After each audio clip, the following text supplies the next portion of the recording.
We're going to talk about something absolutely crucial in today's world: building a food stockpile on a budget. You know, the cost of groceries seems to be going through the roof these days. That's why having a well-stocked pantry is more important than ever. It's about ensuring your family's security and peace of mind. In this video, I'm going to break down a simple, three-stage approach to building a food stockpile that won't break the bank. We'll start small, build gradually, and I'll share some insider tips and tricks to help you save money along the way. So let's dive in. All right, let's kick things off with the most important step: planning your stockpile.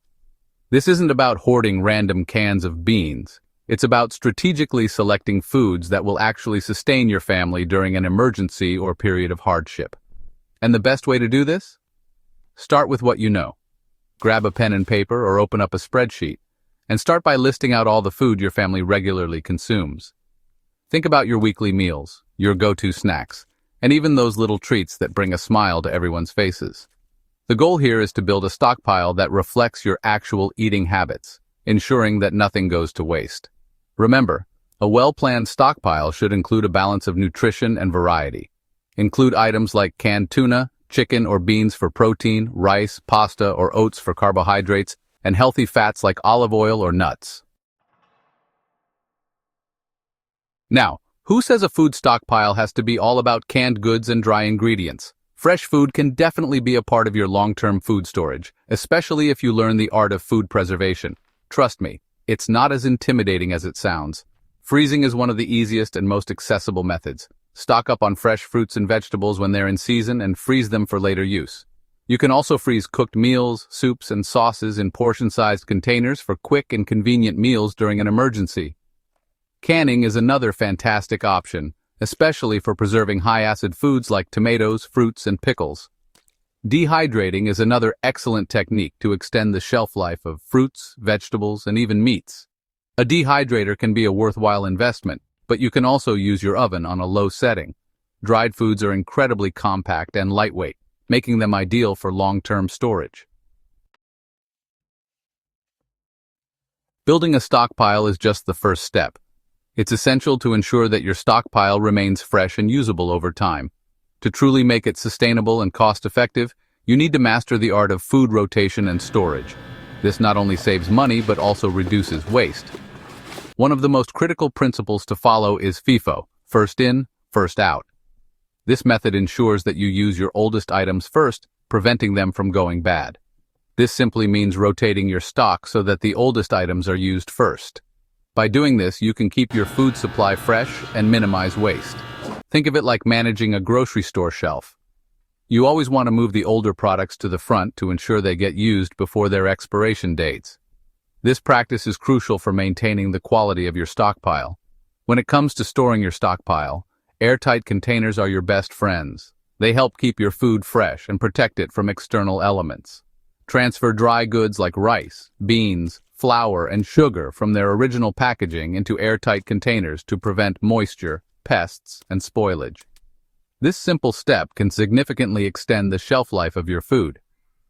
Label each container with the item name and expiration date for easy identification. This makes it easier to keep track of what you have and when it needs to be used. Store your stockpile in a cool, dark, and dry place to maximize shelf life. These conditions help preserve the quality and nutritional value of your food. Avoid storing food near heat sources, direct sunlight, or areas prone to moisture, as these conditions can accelerate spoilage. Proper storage is key to maintaining a reliable stockpile. Regularly inspect your stockpile for any signs of damage, pests, or spoilage. This ensures that your food remains safe to eat and helps you address any issues promptly. Let's face it, food waste is a major problem in many households, but it's a problem we can easily tackle with a little bit of planning and creativity. Reducing food waste is not only good for the environment, but it also saves you money in the long run. One of the simplest ways to reduce waste is to become a master of leftovers. Don't let those extra portions of dinner go to waste. Repurpose them into new and exciting meals.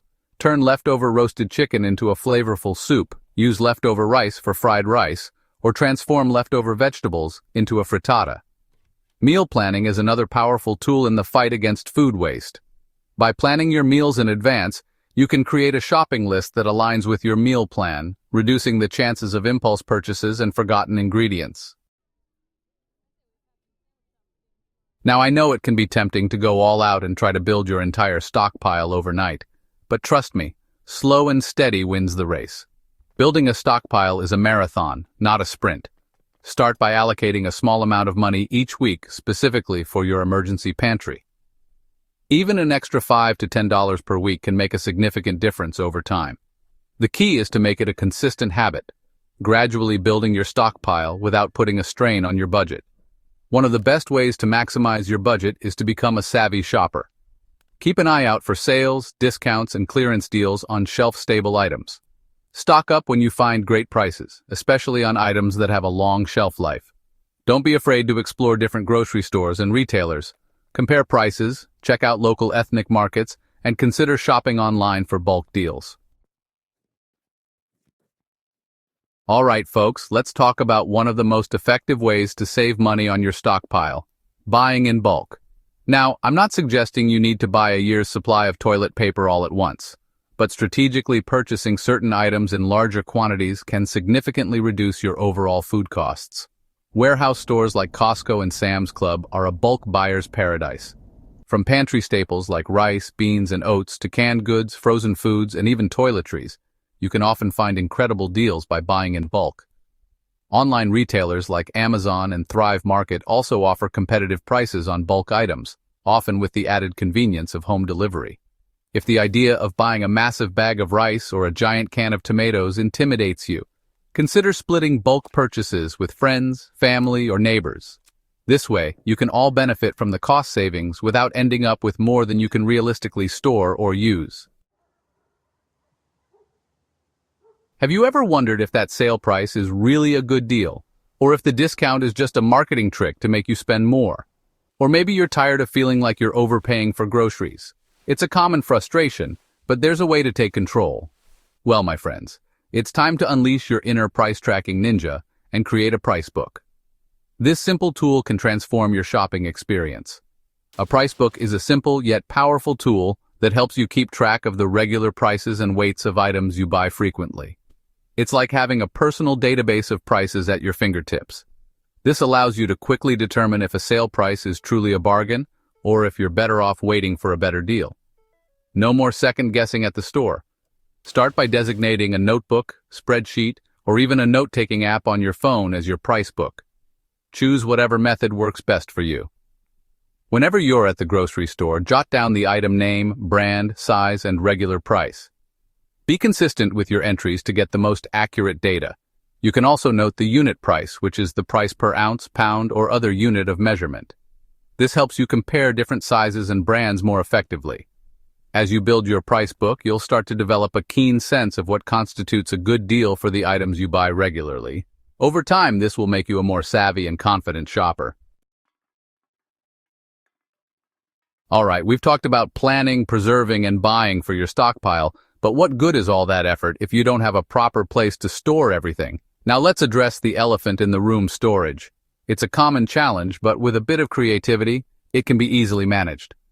Where in the world are you supposed to keep all this food? It might seem overwhelming at first, but don't worry. Don't worry, folks. We're going to get creative and maximize every nook and cranny. There are plenty of hidden spaces in your home that can be utilized. First, assess the storage space you have available. Take measurements and make a list of potential storage areas. Pantries are an obvious choice, but don't limit yourself.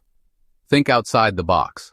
Closets, underbed storage, basements, attics, and even unused corners in your living spaces can all be transformed into valuable storage areas.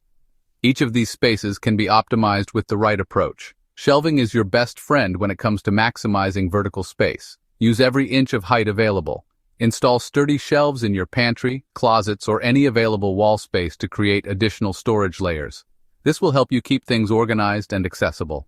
Wire shelving is a great option as it allows for good air circulation. This is especially important for certain types of food. Don't underestimate the power of clear storage containers. They make it easy to see what you have and how much is left. They not only keep your stockpile organized, but also allow you to see exactly what you have and how much is left at a glance. This can save you time and prevent overbuying. Label each container with the item name and expiration date for easy identification. This will help you keep track of your stockpile and ensure nothing goes to waste. Well, folks, we've covered a lot of ground today, but I hope you feel empowered and inspired to start building your own budget-friendly food stockpile. Remember, it's not about being afraid. It's about being prepared. I've received some fantastic feedback and tips from viewers just like you, and I'll be sharing those in the comments section below. We've got a great community here, so be sure to check out the comments for even more ideas and inspiration. Now, I want to hear from you. What are your best tips for building a food stockpile on a budget? Share your thoughts, questions, and suggestions in the comments below. Until next time, stay safe, stay prepared, and stay connected.